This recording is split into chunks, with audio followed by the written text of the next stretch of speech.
sini kami memberikan pertanyaan tentang sejarah singkat Benteng Pendem. Bagaimana, Pak?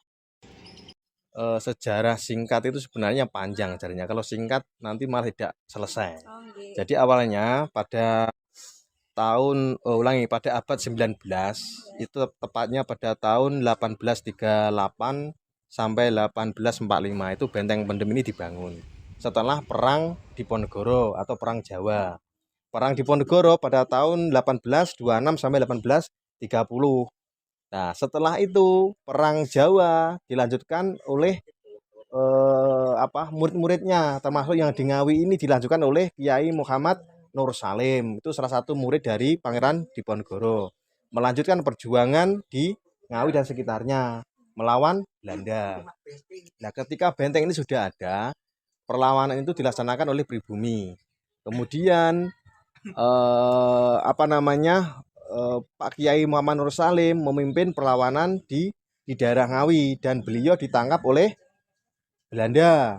Dia sakti, tidak bisa dibunuh, kebal terhadap senjata apapun. Akhirnya dimakamkan atau dikubur hidup-hidup di dalam benteng.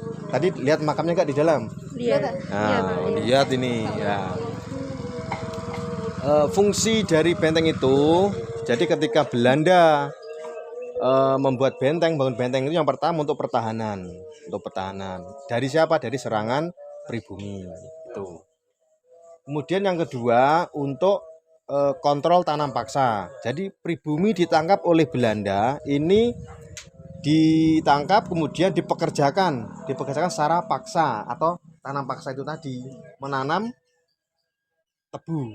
Nah, menanam tebu hasilnya nanti diserahkan ke Belanda. Nah, disimpan di dalam benteng. Itu fungsi yang ketiga untuk menyimpan hasil logistik atau hasil tanam paksa termasuk untuk logistik kebutuhan sehari-hari sebelum didistribusikan ke arah barat. Ke arah barat ini lewat Bengawan Solo. Nah, itu ke arah Solo, Jogja, Ambarawa, Salatiga. Kemudian ke arah selatan. Ke arah selatan ini melewati Sungai Bengawan, Madiun. Nah, itu ke arah Magetan, Madiun, Ponorogo sama Pacitan. Nah, itu fungsi yang ketiga ya tadi untuk menyimpan gudang logistik. Kemudian fungsi berikutnya pada tahun 1926 benteng digunakan untuk lembaga pendidikan negara, yaitu lembaga pendidikan khusus untuk anak-anak. Nah, untuk anak-anak Belanda saat itu. Nah, kemudian setelah jatuh ke tangan Jepang, benteng digunakan untuk penjara. Jadi untuk penjara pribumi. Jadi ketika Jepang berkuasa di Indonesia, dia itu sangat kejam. Dia menangkap pribumi, dipenjara, disiksa, dibunuh di dalam benteng, dimasukkan ke dalam lubang-lubang sumur. Ada 5 lubang sumur, semuanya penuh dengan mayat. Seperti itu. Itu sejarah singkatnya.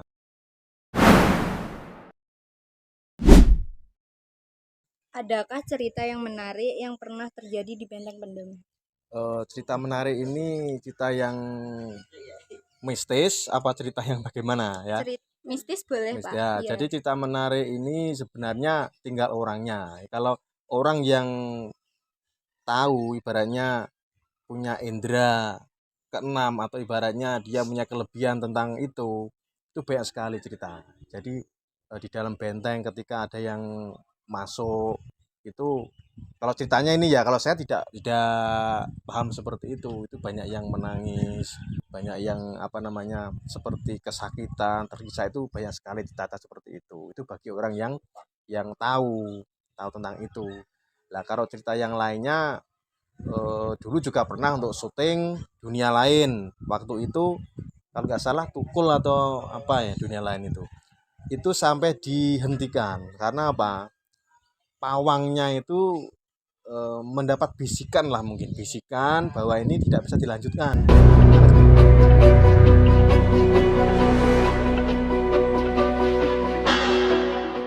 Karena kalau dilanjutkan bisa bahaya dalam artian mistisnya itu. Akhirnya ketika sudah berjalan setengah perjalanan, Dunia Lain itu kalau uka-uka atau apalah itu akhirnya dihentikan, tidak dilanjutkan. Makanya tidak tayang di televisi. Itu pernah tahun berapa saya lupa, sebelum benteng ini direhab.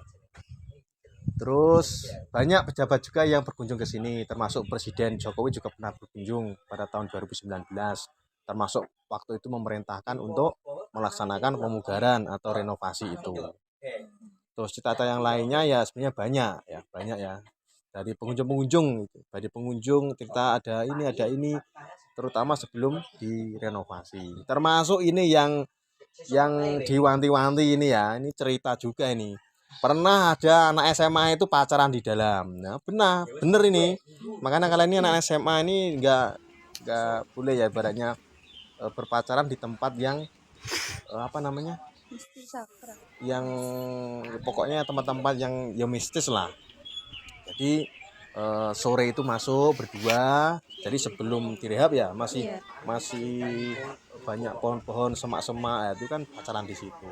Akhirnya ya kayak kesurupan bagaimana. Itu kan kita sebagai pengelola di sini akhirnya ya menolong, dan itu kan perbuatan tidak baik, tidak terpuji ya. Itu termasuk cerita yang harus saya sampaikan karena kan untuk pengalaman. Jadi kalau memang pacaran ya sewajarnya, mungkin jangan di tempat-tempat yang seperti ini ya. Itu kan mungkin penunggunya marah atau bagaimana karena perbuatan yang tidak terpuji, yang tidak baik gitu.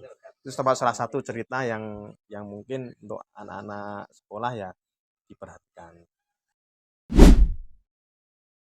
Pak, saya di sini mau bertanya tentang bagaimana kondisi Benteng Pendem saat ini, apakah ada upaya pelestarian? Jadi kondisi Benteng Pendem saat ini akan saya bandingkan dengan yang dulu ya. Kalau yang dulu itu memang tidak terawat, kemudian tempatnya masih kotor, banyak hewan-hewan seperti kelelawar, burung-burung yang mungkin mengotori bangunan, termasuk ya kurang indah lah dilihat. Ketika sudah direhab, dibangun, terasa sekali perbedaannya. Jadi benteng itu semakin indah, semakin bagus, semakin ramai, banyak pengunjung yang menggunakan tempat tersebut untuk foto-foto dan sebagainya, untuk keluarga dan sebagainya. Jadi itu perbedaannya. Kalau untuk upaya pelestariannya jelas kita setelah direhab kita rawat, karena negara sudah mengeluarkan banyak uang untuk melaksanakan perehaban atau pemugaran. Nah, otomatis kita sebagai pengelola harus merawatnya. Kita tiap hari ya membersihkan, menyapu, membersihkan tempat-tempatnya itu. Kalau ada yang rusak kita perbaiki, kita rawat keindahannya. Sebagai pengunjung mungkin adik-adik ya juga harus ikut merawat ya. Ketika berkunjung ya membuang sampah pada tempatnya. Kemudian tidak boleh coret-coret, kan masih bersih itu, putih semua, nggak ada coretan kan ya. Itu nggak boleh coret-coret dan sebagainya. Intinya upaya kita dalam melestarikan peninggalan sejarah budaya ini ya, cagar budaya ini ya harus kita jaga bersama-sama, tidak hanya pengelola tapi pengunjung, semuanya kita sama-sama untuk merawat peninggalan sejarah ini. Kita sama-sama melestarikan. Karena apa? Tujuan dari Presiden Jokowi untuk melaksanakan pemugaran adalah melestarikan peninggalan sejarah. Termasuk ini kan salah satu peninggalan yang sangat luar biasa ya, seperti itu. Sekian pertanyaan dari kami. Kalau mengganggu waktunya mohon maaf. Sama-sama ya, juga terima kasih atas kunjungannya ke sini. Mungkin dengan seperti ini adik-adik mungkin khususnya umumnya untuk semua pelajar bisa mengetahui sejarah benteng. Gunanya apa? Biar kita tahu bagaimana perjuangan para pendahulu-pendahulu kita. Ya seperti yang diceritakan tadi, Kiai Muhammad Nur Salim sebagai muridnya Pangeran Diponegoro berjuang untuk melawan Belanda di daerah Ngawi. Jadi adik-adik ke sini ya kita juga terima kasih mempelajari sejarah ini. Semoga bermanfaat untuk kedepannya, untuk semangatnya dalam sekolah sebagai pembelajaran kita. Itu aja. Terima kasih sama-sama. Terima kasih Pak. Sama-sama.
to let me in. Shattered windows and the sound of drums.